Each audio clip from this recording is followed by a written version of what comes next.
HOA Karen tried to claim my shoreline as community property.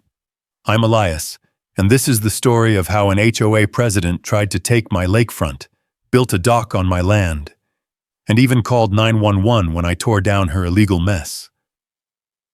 I thought it was just another HOA shakedown, until investigators found forged maps, missing money, and a trail that led all the way to the governor's desk. If you've ever stood your ground against someone abusing their power, drop a yes in the comments, and hit subscribe to follow more true stories of land, justice, and what happens when you refuse to be pushed off your own property. The gravel popped under my truck tires as I rolled down the last bend toward my lake cabin. That familiar little dip in the road where the pine trees parted, just enough to give me the first glimpse of water. After 2 weeks working a contract job down at the Hungry Horse Dam, 12-hour shifts, cold metal scaffolds, the nonstop hum of turbines, I was craving nothing but silence, warm coffee, and the worn cedar deck of the place I'd called home for 8 quiet years. But the moment the lake came into view, something felt wrong. Off. Like a picture frame tilted just enough to make your eye twitch. I slowed to a crawl. There, cutting through the silver-blue water like some unwanted scar, stretched a long wooden dock. Not a small fishing pier or a family project. This thing was 30 feet long, built from fresh lumber, the color still pale with sawdust. It reached straight out from my shoreline, as if someone had chosen my backyard, my private waterfront, as their personal launching pad. For a moment I thought maybe fatigue was playing tricks on me. 2 weeks of dam noise will do that to a man. I blinked hard, leaned forward, squinted through the windshield. But it was real. Bolted in. Planked tight. Anchored deep. An entire structure that hadn't existed when I locked my cabin door and left town. Rusty, my old red heeler, lifted his head from the passenger seat and whined low in his throat. Even he knew something wasn't right. I parked beside the cabin, stepped out, and the mountain air hit me, cold, clean, sharp with the smell of pine. Normally it settled me. Today it only pointed out the wrongness drifting on the water.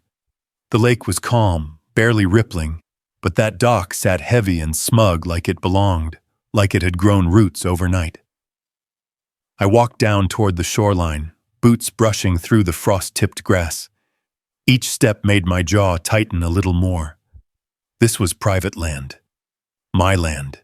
I'd bought this place with the money from 25 years of engineering dams, calculating pressures and load paths, solving problems other folks wouldn't touch. The cabin was my retreat from all that math and machinery. A single slice of Montana quiet I didn't share with anyone. And now someone had hammered a full dock into it like it was free property. Rusty trotted along behind me, tail stiff, ears forward. Even he was on alert. As I reached the start of the dock, I crouched and placed a hand on one of the support posts. The wood was new, smooth, still smelled faintly of resin, and the bolts, galvanized hex bolts, sat flush against the grain. Someone had done this fast, but not cheap. Then I noticed the footprints, not mine. Work boot treads stamped into the soil, leading down the slope from the road. A whole crew had been here, right on my property line, and I hadn't received a single call, text, or courtesy notice. A voice cracked across the water, sharp and grating enough to turn my spine rigid. "So you're back early?" I exhaled slow. Just my luck. Miranda Kessler stood at the top of the slope, hand on her hip, the other holding a clipboard like it was a badge. Bleach blonde bob, oversized sunglasses, pink windbreaker that didn't quite zip over her pride. Willow Shore's HOA president, 53 years old, and a menace. I straightened. "Miranda."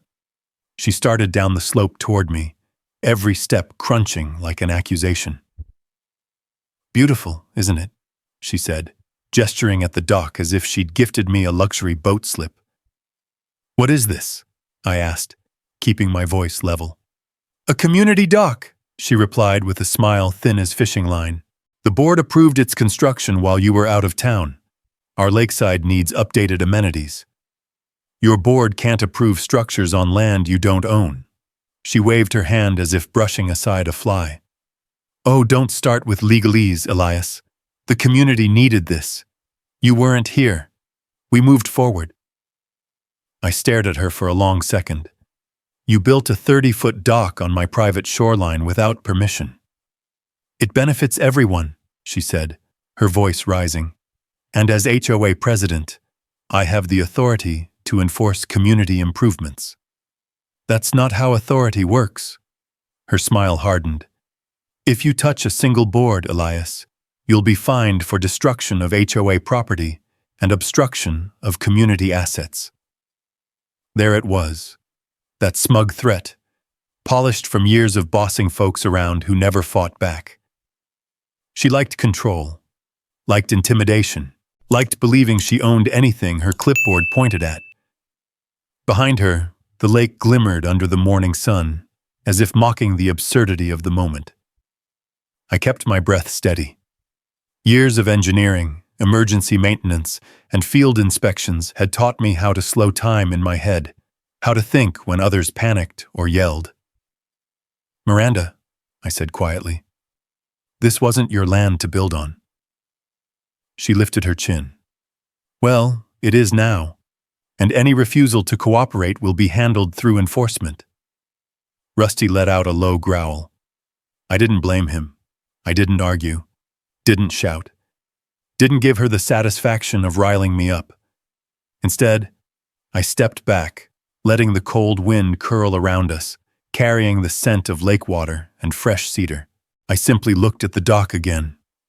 Those bolts, the fresh cuts, the unauthorized footprint, and something deep in my chest tightened, not with rage but with certainty. This wasn't a mistake. It wasn't ignorance. It was intentional. I turned away without another word and started back toward the cabin. Miranda scoffed behind me, muttering something I didn't bother to catch. But a question settled heavy in my mind, heavier than any plank on that dock. Why would an HOA build on land they didn't own? And why target my lakefront out of all the places on this shore? The answer, I felt, wasn't going to be simple, and it sure as hell wasn't going to be pretty. By the next morning, the lake had gone still, smooth as glass, the kind of calm that pretends nothing happened. But when I opened my cabin door, the entire world had changed. 3 bright orange envelopes were taped to my porch rail, their corners fluttering in the cold wind like warning flags on a battlefield. Rusty barked once, sharp and irritated, as if the colors offended him. I pulled the first envelope free. Violation notice number 117B, obstruction of community asset. The second, violation notice number 203F, unsafe shoreline conditions. And the third, the one that made my jaw lock tight. Violation notice number 412K, aggressive behavior toward HOA personnel. Aggressive. I laughed once, dry as timber. I'd barely spoken 10 sentences to Miranda yesterday. Yet here it was, her signature in blue ink at the bottom of every paper, each stroke more dramatic than the last, like she enjoyed signing her name on trouble. The wind picked up, carrying the smell of wet pine and distant chimney smoke. I stepped off the porch and heard the crunch of gravel behind me. A white SUV rolled slowly down the narrow road, creeping by like a gator in shallow water. On the door, a magnetic sticker read, Willow Shores Compliance, Road Patrol. The man inside held a camera pointed at my cabin, then swiveled it to my truck, then to me. He didn't wave, didn't nod, just pressed the shutter button a few more times like he was documenting a crime scene. When our eyes met, he lowered the camera, scribbled something on a notepad, and drove off, dust rolling behind him in the golden morning light. I exhaled. So this was the next move. Inside the cabin, I laid the violation papers on my kitchen table. Rough-cut pine, knots still dark from years of oiling. Beside them, I spread out the documents I kept in a weatherproof case. My deed, the original plat map from the purchase, and the supplemental shoreline boundaries issued by the county's Water Rights Office. Rusty sat beside me, tail gently thumping against the floor. "Look here," I said to no one but him, tapping the plat map. 10 feet into the lake, that's all mine. I traced the boundary line with my finger, the line Miranda had either ignored or deliberately crossed when she placed her dock. Yesterday, I'd suspected carelessness. Today, seeing the violations lined up in a perfect stack, I knew better. This wasn't carelessness. This was strategy. Wind pushed against the cabin siding, carrying a colder scent, snow waiting in the mountains. I'd spent enough winters in Montana to recognize that bite. I was staring out the window, watching the water ripple, when a soft knock came at the door. Rusty perked up, ears alert.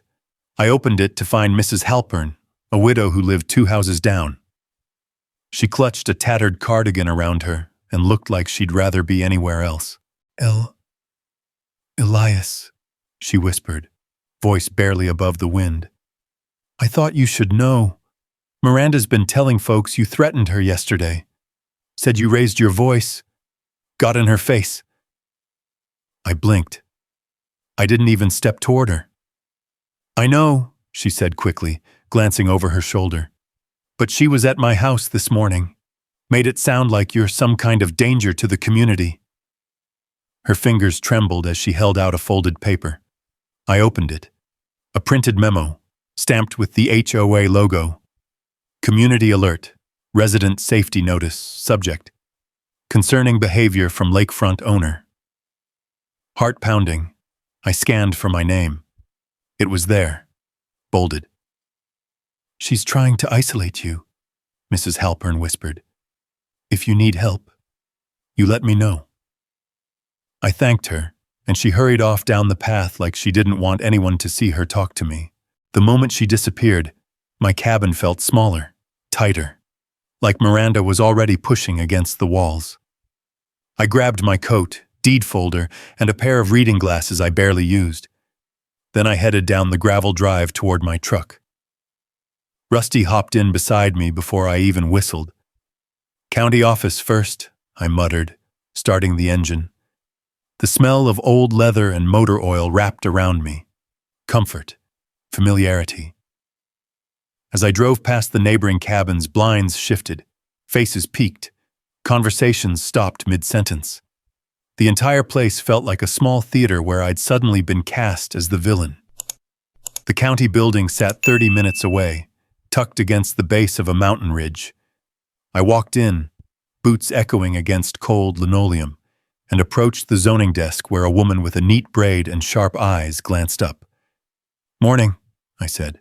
"I need to speak with someone about unauthorized construction on private shoreline." She raised an eyebrow. "What kind of construction?" "A dock, 30 feet. Permits filed?" "That's the thing. I didn't file them." Her eyes narrowed. "Name?" "Elias Ward."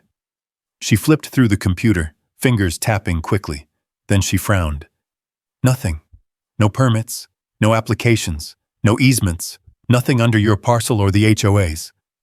I felt a cold thump in my chest. "So it's illegal?" "Completely," she said. "If it touches your land without approval, that's trespassing. If it disturbs shoreline vegetation, it's a state-level issue." I handed her a printed boundary map. She studied it, then whistled softly. "They built it right into your private water rights zone, and they submitted nothing." A pulse of heat crawled up my neck, anger, steady and controlled. "What do you want to do?" she asked. "Document everything," I said, "and officially." By the time I walked back out into the cold noon light, I had a folder full of stamped copies, a file number, and a promise that the county would review the matter immediately. Snow clouds were rolling off the mountains now, curling low like smoke. Rusty whined beside the truck, sensing the tension shifting in the air. I placed the folder on the passenger seat and rested my hand on it. The wind rattled the dry branches overhead like bones. Miranda had opened a fight she thought she could win, with signatures and scare tactics. But now I had proof, and I wasn't about to roll over. As I started the engine, a thought crept in. Quiet, dangerous, undeniable. Why build a dock here? On my property? What exactly was she trying to gain from it? I didn't know yet. But whatever the reason was, it wasn't harmless, and it was about to unravel a whole lot more than she expected. By the time I got home, clouds hung low over the lake like a heavy gray blanket, and a thin wind rippled across the surface. Rusty hopped out of the truck before I shut the door, pacing along the shoreline with restless circles. He felt the shift in the air just as much as I did. The dock sat there, bold, wrong, defiant, stretching into the water like a finger jabbed into my chest. I stood there for a long minute, the cold biting through my coat, breathing in the damp smell of lake water mixed with the rough tang of freshly cut lumber. My hands tightened at my sides. Enough waiting.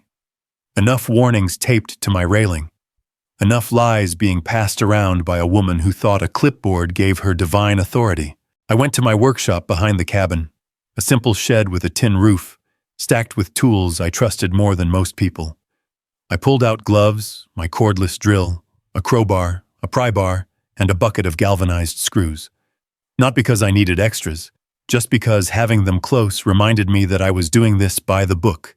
Every step measured, every bolt accounted for.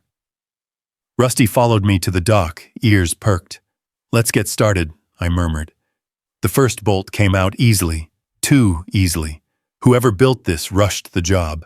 They cared more about speed than craftsmanship. The metal squeaked as I backed it out, the sound echoing across the quiet water. I set the bolt in a small box beside me. Every piece I removed would be saved, not destroyed, not discarded, but documented. The second bolt resisted, groaning before snapping free. Rusty barked once as the plank shifted, splashing a thin sheet of water upward. The cold droplets hit my boots, but I barely noticed. By the fifth plank, I could feel eyes on me. Across the lakefront, curtains twitched. A man I'd never seen before stood on his porch pretending to check his mailbox. Two teenagers paused their bikes on the gravel road, staring openly. And then I heard her voice. "Oh, for God's sake, what do you think you're doing?" I didn't look up yet. I finished pulling the final screw from the plank I was working on, then lifted the wood and set it on the grassy bank. Only then did I turn. Miranda Kessler was power walking down the slope like she was arriving at an emergency board meeting. Not an actual emergency, mind you, just the thrill of inserting herself. Her sunglasses were perched high on her forehead, her hair sprayed stiff enough to survive a hurricane, and her mouth curled into the kind of disapproving frown you only see on judges or people who have never been told no. "I'm cleaning up my shoreline," I said, wiping my gloves. "You're destroying HOA property," she hissed. "You're committing vandalism in broad daylight." "Not vandalism," I said calmly. I stepped aside and pointed at the freshly reinstalled orange survey flags marking the property line. "The entire dock sits on my land. These planks? My water rights zone. This shoreline? My deed." She glared at the flags like they were traitors. "You can't just tear this down," she snapped. "This dock was approved by a unanimous board vote." "On land you don't own," I reminded her. "You weren't here to object when the project timeline began." I let out a breath. "Miranda, you knew exactly what you were doing." Her jaw clicked. The wind whipped across the lake, carrying a shiver right through the conversation. She jabbed a finger at the lumber stacked beside me. "We spent thousands on that. Thousands. You don't get to keep HOA property. Return those materials or fines will be multiplied." I walked past her and loaded another plank onto the flatbed trailer parked beside the cabin. Rusty padded behind me. Miranda turned, tracking every step. "You're making a mistake, Elias," she said sharply. "A big one. Once the board meets, you'll wish you'd listened." I didn't bother turning around. If you had built it somewhere else, maybe I wouldn't be out here dismantling it. Somewhere down the gravel road, a door slammed. Two neighbors retreated inside like they didn't want to witness what came next. I returned to the dock, kneeling at the next junction where the boards met the support beam. The metal was cold beneath my fingers, and the lake reflected the gray sky in broken mirror pieces. "You'll be hearing from our attorney," she spat. "Good," I said quietly as I loosened the next bolt. "He can explain trespassing laws to you." For a moment, silence settled. Heavy. Final. Then Miranda turned on her heel and stormed back up the slope, the wind tearing at her jacket. She muttered something about ungrateful hermits and danger to the neighborhood, but the words washed into the lake like mud. It took me nearly 2 hours to finish. Board by board, bolt by bolt, the dock shrank until nothing but the skeleton remained. I dismantled the frame, lifted the final post, and carried it to the trailer. Everything accounted for, everything salvaged, nothing damaged beyond retrieval. When I strapped down the last beam, I paused. A strange stillness settled over the water. The lake looked right again, quiet, undisturbed, its surface smooth except for the ripples Rusty made lapping from the edge. But the air felt different, charged, like the moment before a storm breaks open. As I walked back toward the cabin, a flicker of movement caught my eye. Miranda at the top of the road, talking in frantic gestures to someone inside a parked car. The window was rolled down, and a clipboard rested against the driver's lap. Not a neighbor. Not anyone I recognized. And definitely not someone here for friendly conversation. Rusty stood at my side, ears pricked, a low rumble in his throat. Whatever conversation Miranda was having, it wasn't casual. She kept pointing toward my cabin, then toward the now empty shoreline, anger written in every line of her body. I had dismantled her dock. I had exposed her lie. And she was already planning her next move. The dock might have been gone, but the fight had only just begun. The next morning, the sky hung low like wet wool, gray enough to swallow the tops of the pines. Rusty paced at the door before I'd even filled my first cup of coffee. Something unsettled him, ears up, tail stiff, eyes fixed on the gravel road. When I stepped onto the porch, the cold wind hit me with a sharp sting. The world smelled of damp earth, wet bark, and the faint metallic scent you get before snow. That's when the SUV came into view. White, spotless, crawling down the lane like a patrol vehicle trying not to look like one. It stopped at the edge of my drive. A man stepped out. Khakis, navy polo, clipboard tucked under his arm, and on the chest of his shirt, a cheap-looking badge embroidered with Willow Shores Compliance Division. My stomach dropped. This wasn't county. This wasn't state. This was HOA theater, dressing intimidation as authority. He didn't even introduce himself. Just started snapping pictures of my flatbed trailer stacked with the dock lumber.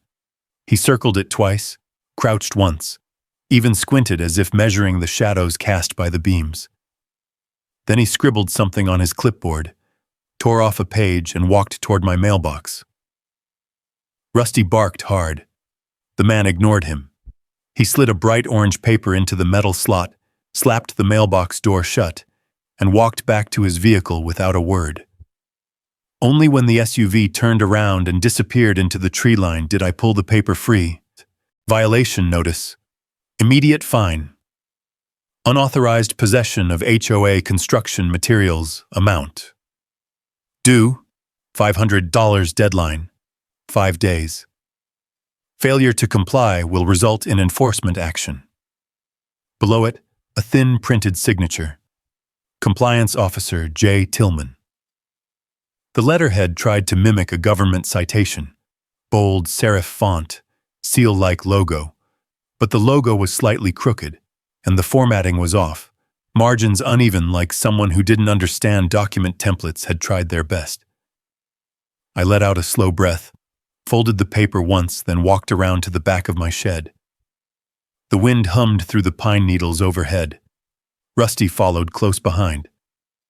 I knelt by the fire pit, a ring of stones I'd stacked the first week after buying the cabin.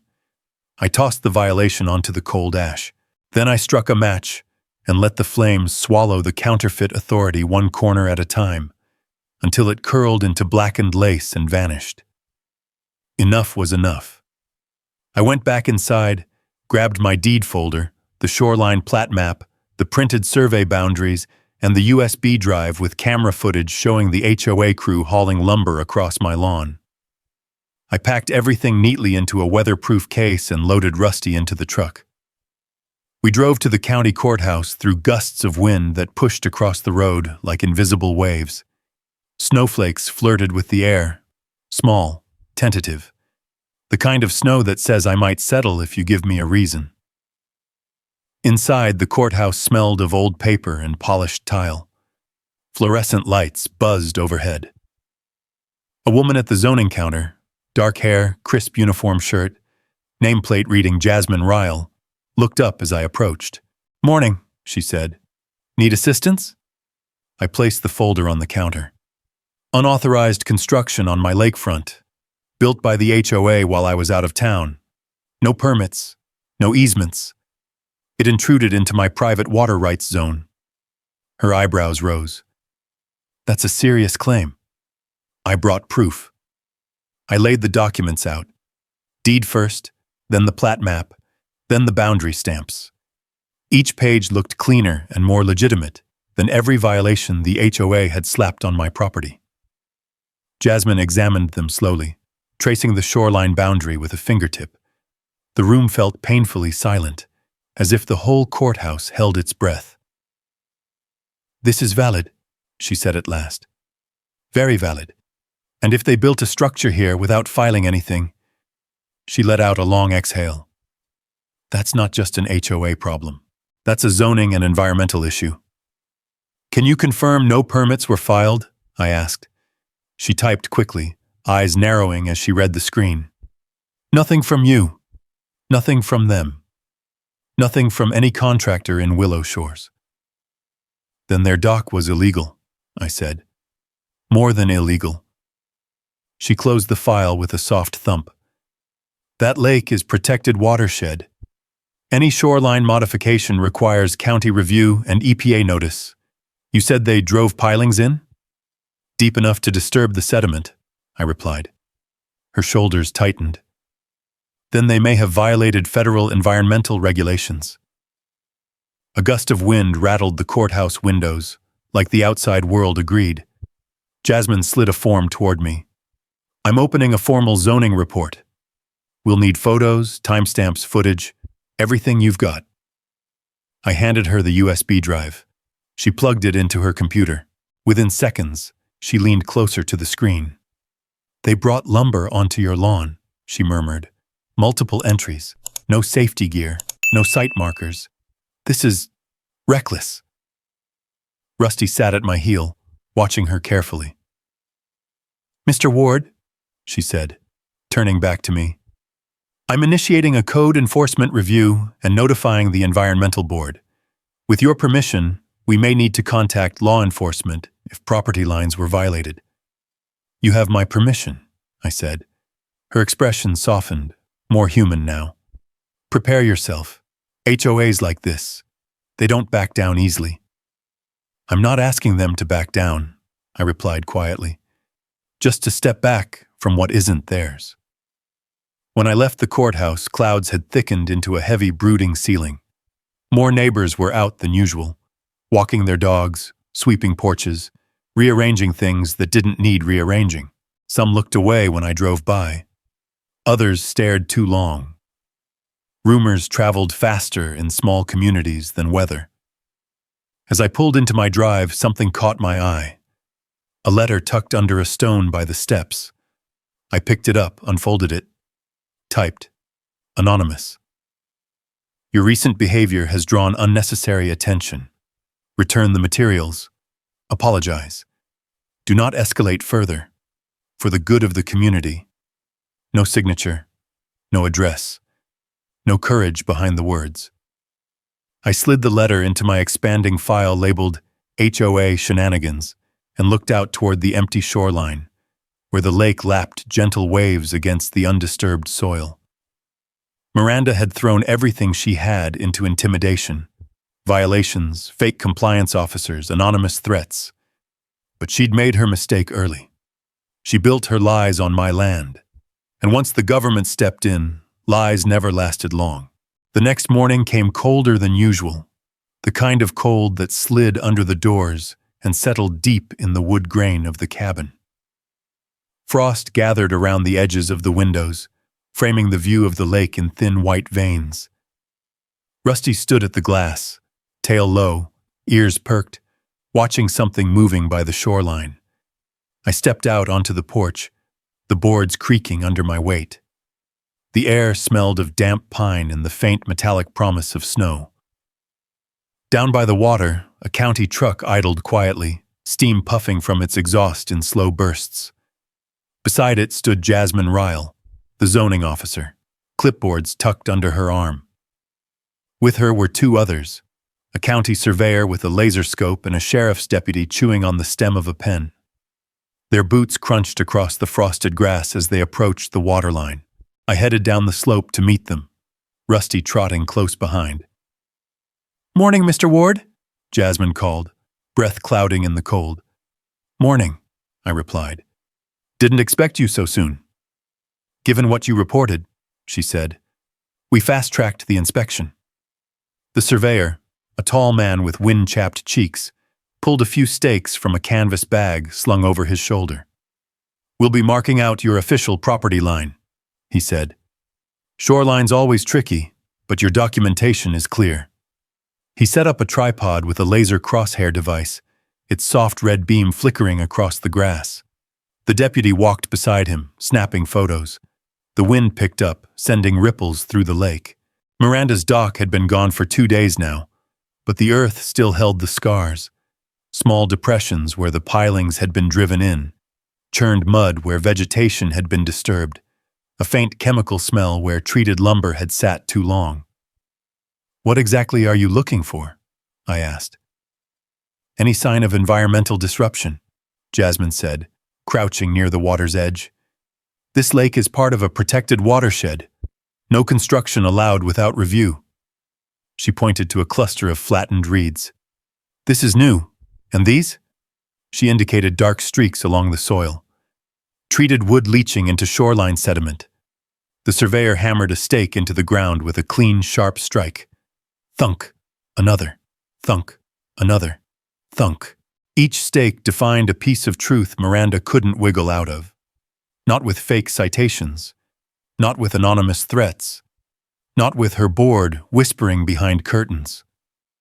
After 20 minutes, the deputy took a final series of photos, each angle capturing the stakes, the lake, the disturbed ground. "Mr. Ward," he said, sliding the pen from his mouth, "you want to press trespassing charges?" The question hung in the cold air like a breath waiting to freeze. I paused, glancing over the waterline. As tempting as it was to say yes, the timing wasn't right. Not yet.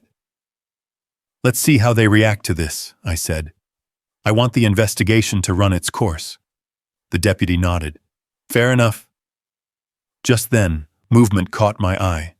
A cluster of figures up on the road.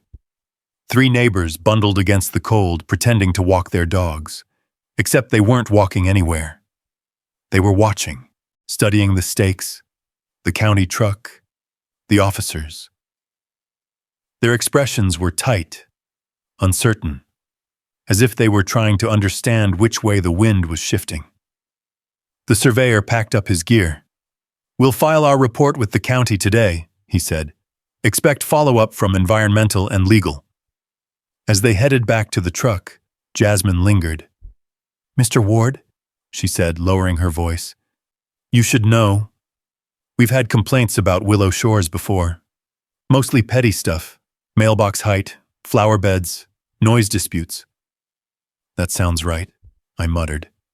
But this? She motioned toward the shoreline. This is different. This is serious. And the paper trail you provided, it lines up with some irregularities on our side. Permits that should exist but don't. Payments that don't match project codes. My brow furrowed. You're saying this dock might be part of a bigger issue? She nodded. These things start small, but embezzlement, misuse of dues, falsified maps, they usually show up in patterns. The cold wind carried her words across the lake like a warning.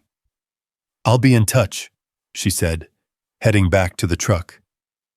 When they drove off, the shoreline felt somehow different, marked, claimed, no longer a silent victim of Miranda's power grab. The lake reflected the pale winter light, shimmering against the stakes now standing where the illegal dock had been. As I turned to head back up the slope, something caught my eye. A thin piece of paper tucked under a stone near the top of the steps leading to my cabin. Rusty barked when he saw it, as if recognizing a scent he didn't trust. I picked it up. Another typed note. Your actions threaten the harmony of Willow Shores. Stop causing trouble. Return what you took. Issue a formal apology. Do not escalate further. This is your final warning. The word final had been bolded. I folded the letter slowly and slid it into my growing evidence file. The cold air stung my cheeks as I looked out across the lake. Someone wasn't just angry. They were scared. Not of me, but of what might be uncovered. I stepped inside the cabin, the warmth from the fireplace rolling over me. Rusty curled at my feet as I placed the anonymous letter beside the violation papers, survey photos, and Jasmine's stamped documents. Whatever Miranda was hiding, whatever the board was covering up, it was deeper than a dock. The waterline had become a crime scene, and for the first time I realized the fight wasn't between me and the HOA anymore. It was between truth and whatever they'd tried to bury beneath 30 feet of lumber.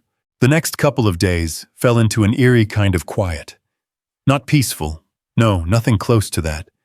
It was the kind of stillness you get when the woods go silent right before a blizzard, or when the lake freezes over in a single night. The air felt too heavy, too expectant, like the whole neighborhood had braced itself but wasn't ready to admit why. Rusty stayed close. Even inside the cabin, he lay near the door, ears flicking at every sound out on the gravel road. Something in the air stirred him the same way it stirred me. I spent those mornings organizing everything: deeds, printed emails, time-stamped photos, boundary documents, the anonymous letters. All of it went into a thick binder labeled in bold letters: HOA incident, Ward property. I knew there would come a day when I'd need every scrap of proof, maybe soon. Around dawn on the third morning, a low rumble drifted through the trees. Not thunder, not a truck hauling firewood. Something smaller, sharper. A tow truck. It stopped right at the edge of my driveway with a hiss of brakes and a clatter of chains. Rusty bolted to the window, barking loud enough to shake the glass. I stepped onto the porch just as the driver hopped out. A younger guy in a beanie and faded jacket, looking more confused than threatening. He carried a clipboard tucked under his arm and walked toward my flatbed trailer full of dock lumber. "Morning," he said, voice uncertain. "Here to pick up the community materials?" "Community?" I asked, coming down the steps.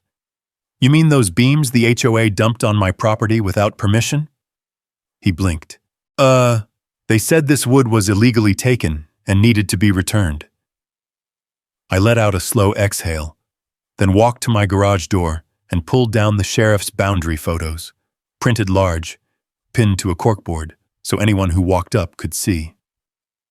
"You touch that trailer," I said calmly, "and I'll have to file for attempted theft and trespass." The driver's eyes darted between the photos, Rusty's low growl and the snow-dusted lawn. He pulled out his phone and stepped back to the truck.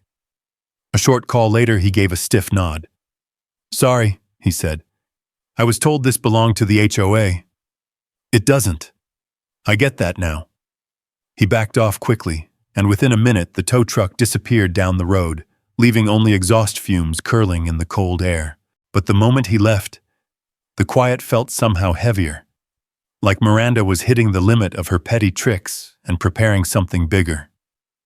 Word spread. I knew it did because neighbors passed by more often than usual, walking dogs that didn't need walking, carrying empty grocery bags, or pretending to check their mail even though the mailbox flags hadn't moved. They slowed when they reached my driveway. Their eyes lingered on the trailer full of dismantled dock beams, on the county stakes marking the shoreline, on the binder I often carried outside as I sorted documents on the porch table. Most didn't say a word, but their glances said plenty. Something was unraveling, and everyone could feel it. Later that afternoon, I set up my drone, something I bought after a wildfire came dangerously close 2 summers back, and flew it over the lake, capturing wide shots of the shoreline, the disturbed sediment, the exact footprint where the illegal dock had been. I saved each image, each video, each GPS tag. When I landed the drone, a noise drifted across the water, the soft slam of a car door. I looked up. Miranda stood beside a dark sedan parked along the road. She wasn't alone. Someone sat behind the wheel, face hidden, but Miranda leaned in as if reporting a sighting or taking instructions. She pointed toward my property more than once. Then she glanced my way. The look she gave me wasn't anger anymore. It was something colder, calculating. She hurried back into the sedan, and it drove off without headlights, even though the sun was sinking low. Rusty whined. "I know," I said. "We're not done." By evening, a dusting of snow settled across the lawn, softening the outlines of the stakes and footprints. The lake's surface darkened to a mirror of clouds and fading orange light. I sat on the porch with a cup of coffee, the steam rising into the winter dusk. Everything looked quiet. Too quiet. Most people misunderstand silence. They think it's a lull in action, a break in momentum, a peaceful pause. But silence can be a warning, a gathering. A breath held too long. The lake hummed low under the forming ice. The trees stood still, branches growing stiff in the cold. Even the wind seemed to hold itself back, as if waiting for someone to make the next move. Inside the cabin, I spread out everything on the kitchen table.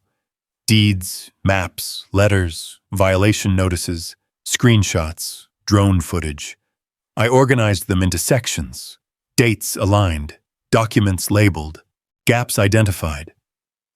Then, at the back of the binder, I kept a page titled Missing Pieces. 3 bullet points. Why build the dock specifically on my shore? Who is she talking to in the sedan? What was the rush to finish it before I returned? The longer I stared at the list, the clearer it became. This wasn't just about a dock. This wasn't about lake access. And it definitely wasn't about community improvement. Something else drove Miranda. Money, power, or something buried deeper. And whatever her plan had been, I had ruined it by tearing the dock apart. Rusty came to rest beside me, head on my boot, sighing deeply as the wind picked up again outside.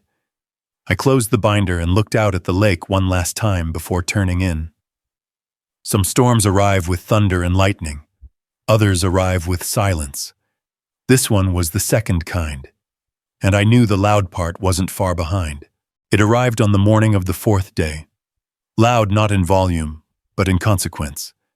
I was tightening the hinges on my back deck, trying to keep busy while the wind pushed thin snowflakes across the lake, when 2 vehicles rolled up my gravel drive. Not HOA cars, not local patrol. These were official. A Navy state sedan and a county SUV, tires crackling across frozen grit. Rusty barked before the engines shut off.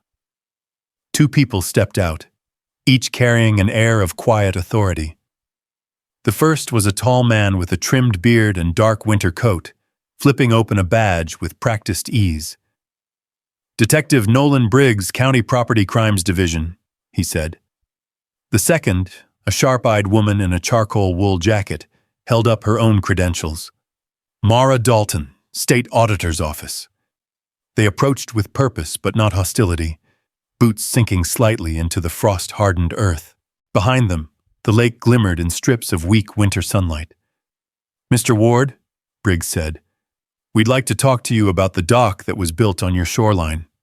I nodded once. I figured something was coming. Dalton cracked a small, humorless smile. "You were right to report what you did. Your complaint triggered a deeper review." "Of the dock?" I asked. "Of the HOA," she corrected. The wind pushed a cold gust between us, rattling the bare branches overhead. I led them to the porch where we could talk out of the direct wind. Rusty lay beside my chair, watching every movement like a sentinel. Dalton set a folder on the table, flipping it open to reveal printed maps, diagrams, and a suspicious-looking document stamped with an official-looking seal. "Mr. Ward," she said, "were you ever informed that your shoreline had been reclassified as a community access reserve?" I blinked. "Reclassified? Never. That shoreline has been mine since the day I bought this property." Briggs nodded toward the map. "The HOA submitted a document to the county claiming your shoreline had been redesignated for community use, essentially removing your exclusive rights." My pulse tightened. "They forged that?" Dalton tapped the corner of the map. "This isn't the original plat. The designation Community Reserve doesn't exist anywhere in the historical records." She slid another paper forward. "This was attached to a capital improvement request submitted by the HOA. That request unlocked nearly $30,000 from reserve funds." 30,000. I leaned forward, my breath fogging in the cold air. "Who got that money?" "That's where it gets interesting," Dalton said. She lifted a printed statement from the folder. The money was supposedly paid to Garland Shoreline Services, a contractor used for other lake communities. "But," I prompted. "But Garland Shoreline Services never received the funds," Briggs said. "We traced the payment. It was rerouted." Dalton's finger landed on a name circled in red ink. Maxine Kessler, Miranda's sister. I exhaled hard. The air felt too thin. So Miranda forged a shoreline reclassification, submitted a fake map, claimed my land as community property, used it to justify a dock, and siphoned money? "Correct," Dalton said. "And the contractor who actually built the dock for her, unlicensed, paid cash under the table." Briggs crossed his arms. "This isn't a simple HOA dispute anymore. This is fraud, multiple counts, potential conspiracy." Rusty growled low, picking up the tension. A quiet stretched across the porch, broken only by the distant crackle of thin ice along the water's edge. I steadied myself. "What do you need from me?" Dalton slid over an evidence collection form. "A formal statement. Everything you saw, everything you documented. Dates, trespassing footage, the dock removal, any letters or threats." I nodded. "I have it all." Briggs leaned forward. "There's more. We found emails between board members requesting invoices for shoreline engineering assessments that were never conducted, and Miranda signed off on all of them."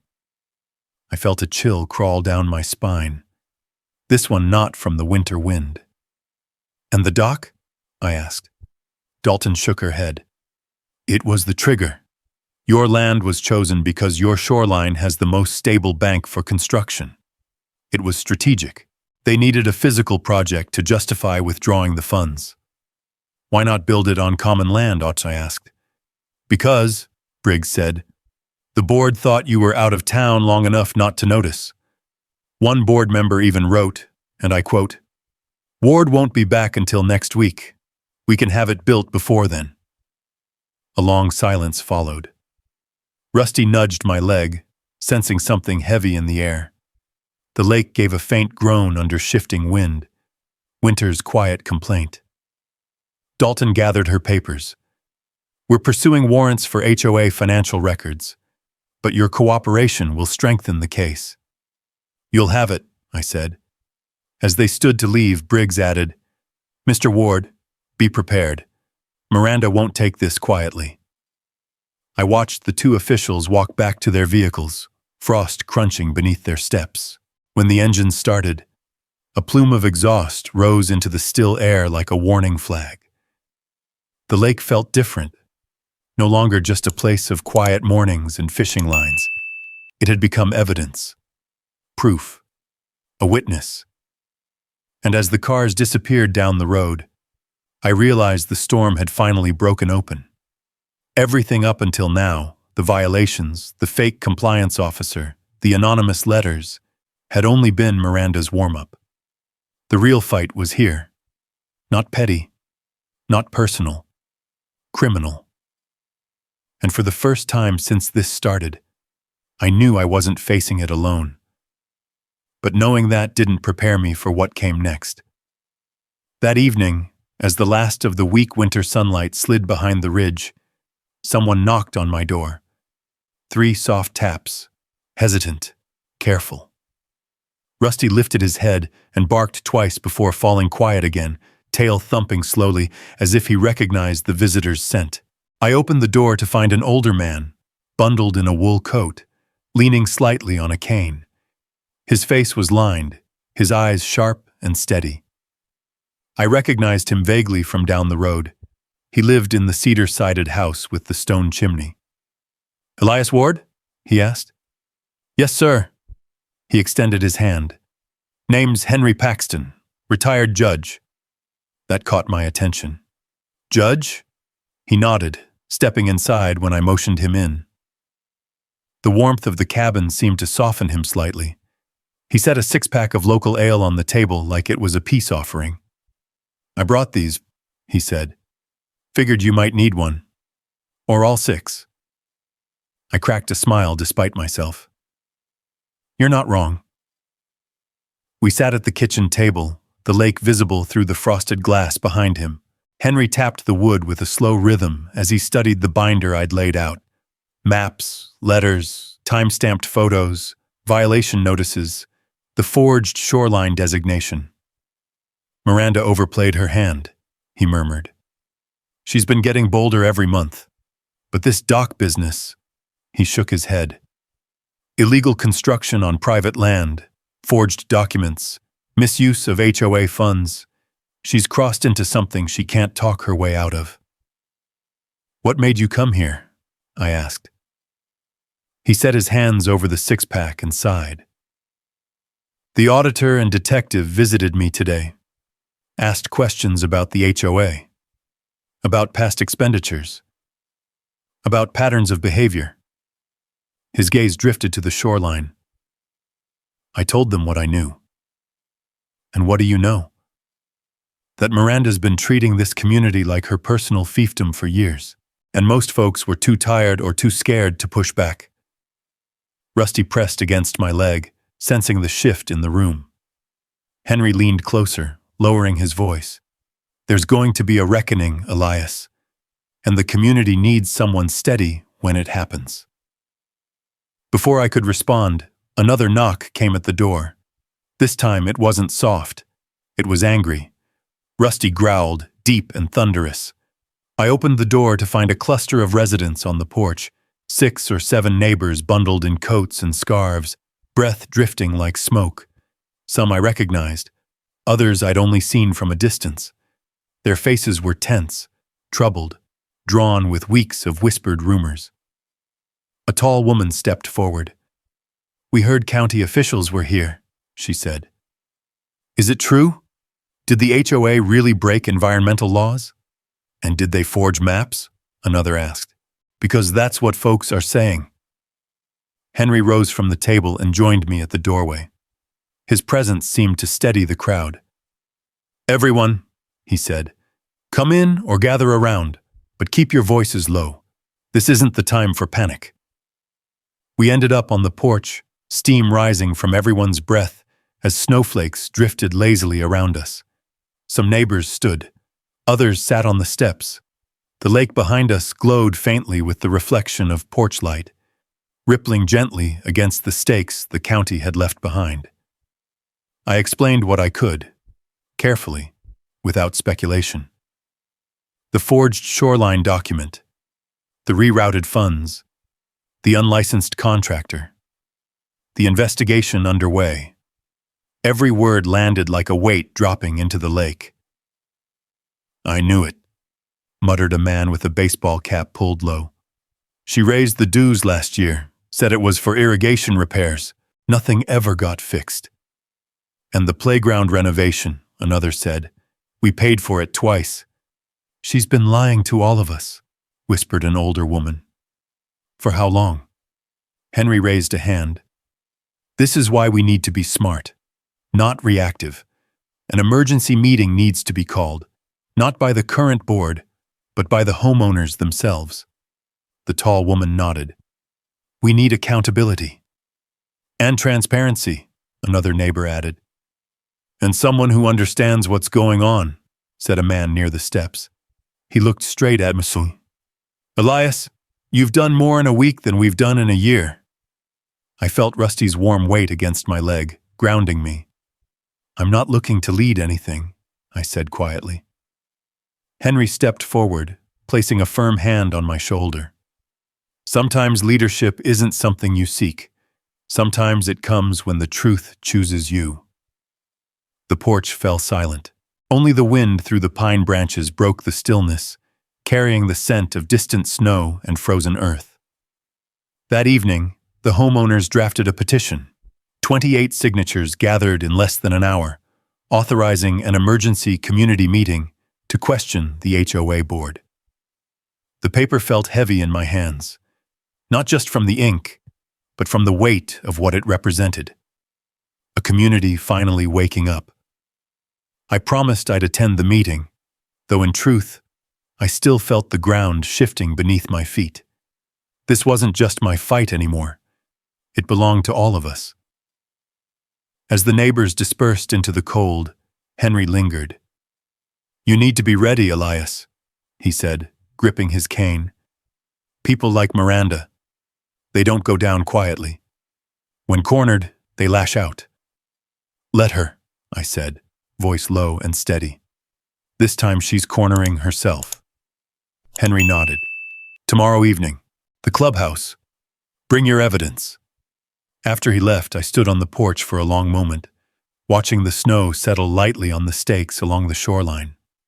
The lake shimmered under the faint moonlight, quiet and deceptively calm. Inside, Rusty nudged my hand until I scratched behind his ears. "Storm's coming, boy," I whispered. But this time I wasn't standing alone on the shoreline. I had a community at my back, and the truth on my side. The next morning, the lake lay still, glassy under a pale gray sky.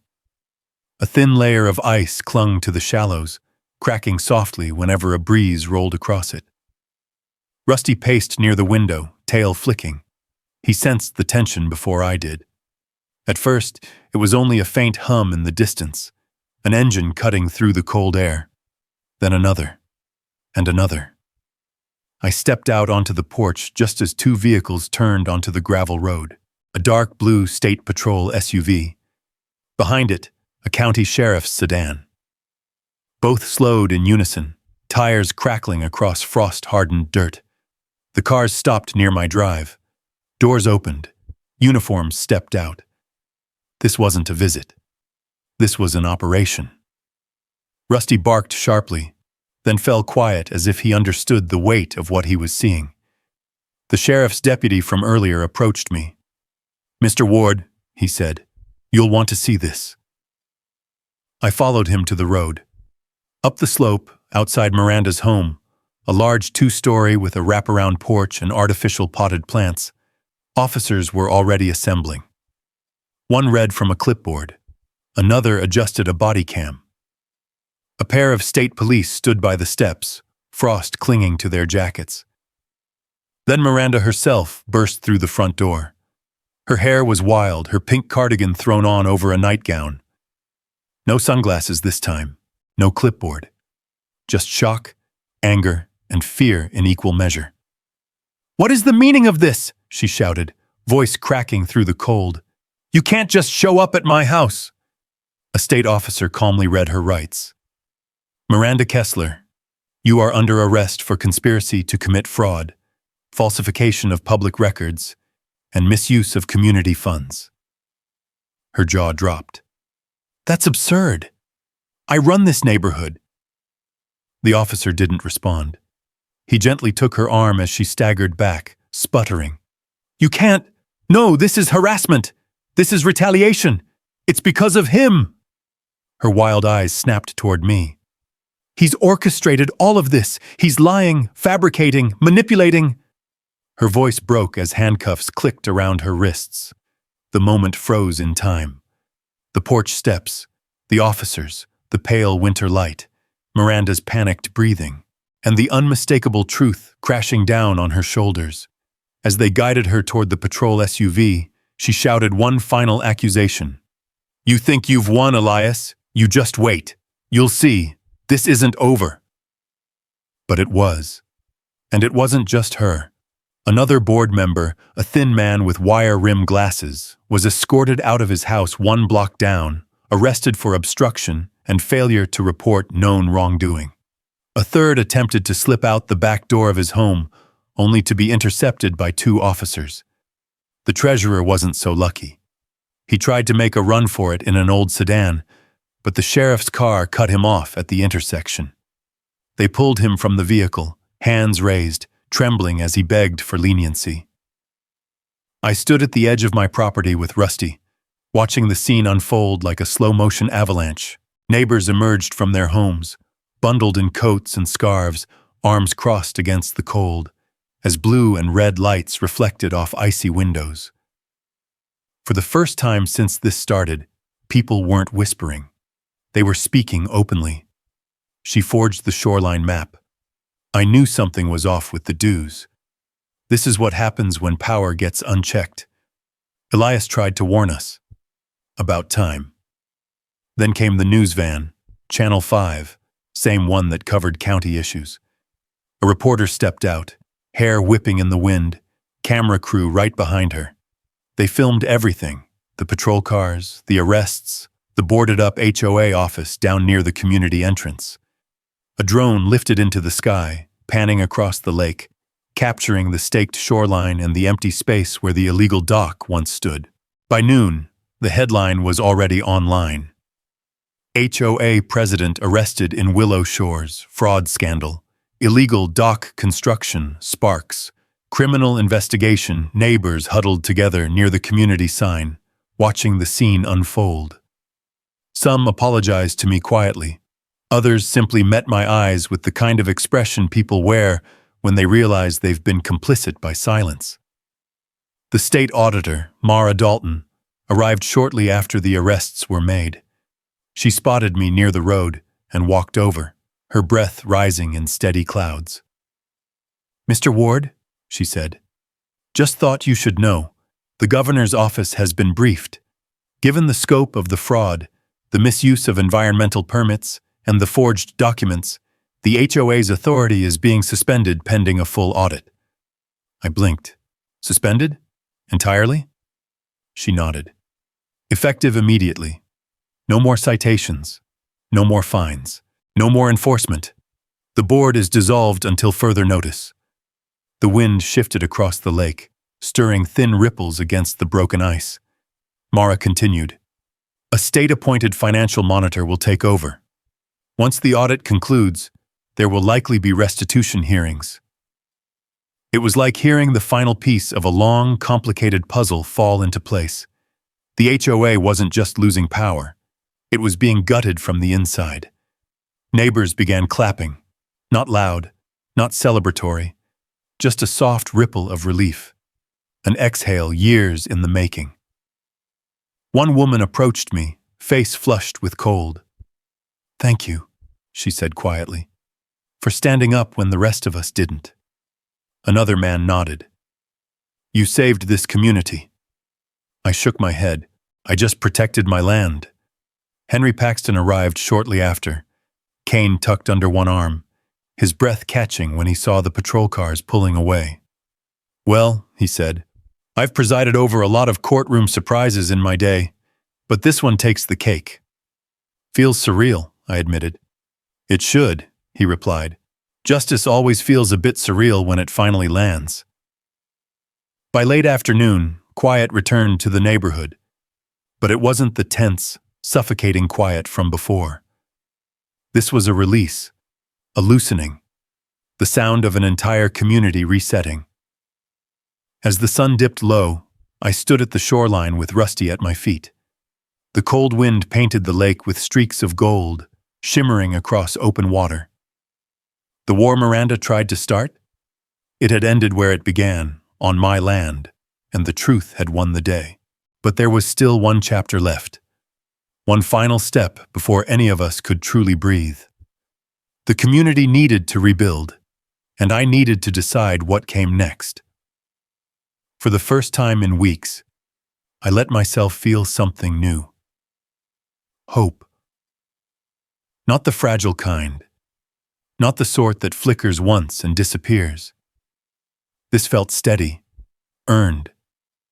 The kind that settles in your chest like a warm coal on a winter morning, glowing slow and sure. The day after the arrests, Willow Shores felt like a different world. No patrol cars, no HOA vehicles, no compliance division trucks creeping around with cameras. Just quiet, natural quiet. The kind that had drawn me to this lake years ago. Snow had dusted the lawns overnight, frosting rooftops and bending pine branches under its weight. The lake shimmered beneath a pale sun, faint ripples moving across the shoreline, where the illegal dock had once stood like an open wound. Rusty trotted beside me as I walked down to the water. Thin ice cracked softly under my boots. The stakes the surveyor had driven into the soil still stood in neat rows, each one a small monument to the truth.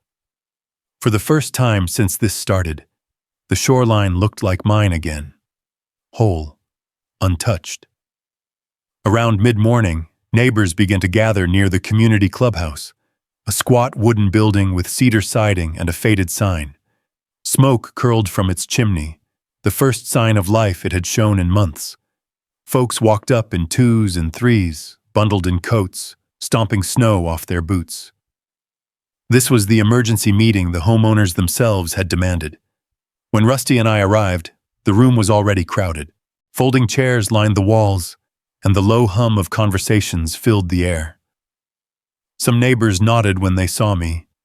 Others came over with quiet thanks or apologetic smiles. Henry Paxton waved me over to the front row. His cane rested against the arm of his chair, and he wore the expression of a man preparing to oversee a courtroom again. "Big day," he said. "Feels like a turning point," I replied. "It is."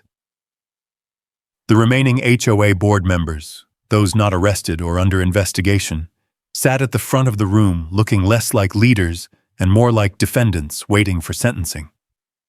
One clutched a stack of papers, another fidgeted with a pen. Their eyes kept drifting toward the door, as if hoping someone else would walk in and take their place. But it was too late for that. A woman named Teresa, who lived on the East Trail, stood up. "We're here because we've lost trust," she said. "Because our community was bullied, misled, and silenced. Because our money was taken. Because our land rights were violated. And because we let one person run wild for too long." Murmurs of agreement rippled through the room. She continued, "This meeting isn't about vengeance. It's about rebuilding something we forgot we could protect. Our home." Henry leaned forward. "We must remove the current board. All of them." One of the remaining board members, a thin, nervous man, rose shakily. We didn't know what Miranda was doing," he stammered. "She handled most finances. We trusted her. We had no idea about the forged documents." Henry raised a hand, and the room fell silent.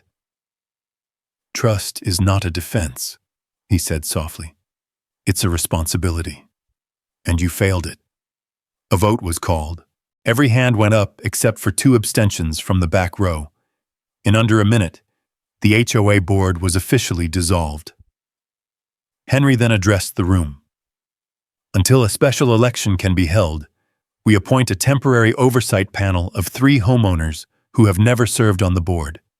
They will manage community affairs transparently, with open books and full accountability. Names were proposed, arguments exchanged, and then the vote came. Henry was elected interim trustee by an overwhelming margin. The second seat went to Lewis, the high school principal known for calming heated PTA meetings. The third name caught me by surprise. "Elias Ward," someone called from the back. Heads turned. More voices followed. "He's the only one who stood up. He has the evidence. He won't let something like this happen again. He knows the law better than any of us." I stood, stunned. "Folks, I didn't do this to lead anything. I only defended my land." "And that," Henry said, "is why we trust you." The vote was quick and unanimous. I took the seat beside them, Rusty lying dutifully at my feet. A strange mix of humility and responsibility settled over me. I had never asked for this, but maybe this was what justice looked like. Not punishment, but rebuilding. The rest of the meeting rolled through reports, open questions, and stories of dues mismanagement. People spoke freely now, voices rising and falling like waves on the lake. By afternoon, the audit task force had formed. Documents were collected, volunteers assigned. The old HOA office, a rented trailer near the entry gate, was sealed by county order. Outside, the cold air hit with the sharp scent of pine and smoke. Neighbors lingered, chatting, relieved. Some even laughed, a sound I hadn't heard around here in months. Henry walked up beside me. "You did good in there. I just told the truth. Sometimes that's the hardest thing to do." We walked back toward my cabin, the snow crunching under our boots. Rusty bounded ahead, happy for the fresh, cold air. "What'll you do with the dock lumber?" Henry asked. "I've been thinking about that," I said. The following morning, I loaded the trailer with the salvaged beams, now dry and stacked neatly. I drove into town to the Veterans Fishing Program, a small nonprofit that built public access docks for disabled vets and wounded anglers. The volunteer coordinator teared up when I donated the entire load. "This'll help build a new floating platform downriver," he said, shaking my hand. "We'll put your community's name on a plaque." "Just make sure it's built right," I said with a small smile. He laughed. "Yes, sir." Back home, the lake was calm again. The stakes along the shoreline stood firm, catching the sunlight in thin amber glints. The water shimmered with a clean, unbroken surface. My land, my peace. Henry stopped by just after sunrise, carrying 2 cups of steaming coffee. "Back page," he said, handing me a folded newspaper. The headline read, "DA pursues additional charges in Willow Shore's HOA scandal treasurer, accused of attempted offshore transfer." I let out a slow breath. It just keeps unraveling, doesn't it? "Rot always does," Henry said, "given time and sunlight." We sat on the porch, sipping coffee as Rusty lay between us, tail tapping gently on the wood. The winter light shifted across the lake, bouncing in soft gold waves. For a while, none of us spoke. There was no need. The lake was peaceful again. The community was standing again. And the truth, after weeks of resistance, had finally risen above the waterline. Rusty lifted his head and nudged my hand. "Yeah, boy," I whispered, running my palm over his fur. "Feels like home again." I stepped to the shoreline, boots pressing into the cold soil, and looked out over the quiet expanse. No dock, no trespass, no lies. Just water, sky, and land, exactly as they were meant to be. Justice had come full circle, and the lake finally remembered who it belonged to. If you've ever had to stand your ground against someone abusing their power, drop a yes in the comments so I know I'm not alone out here. And if you believe land, dignity, and truth are worth fighting for, hit subscribe. I've got more stories coming your way.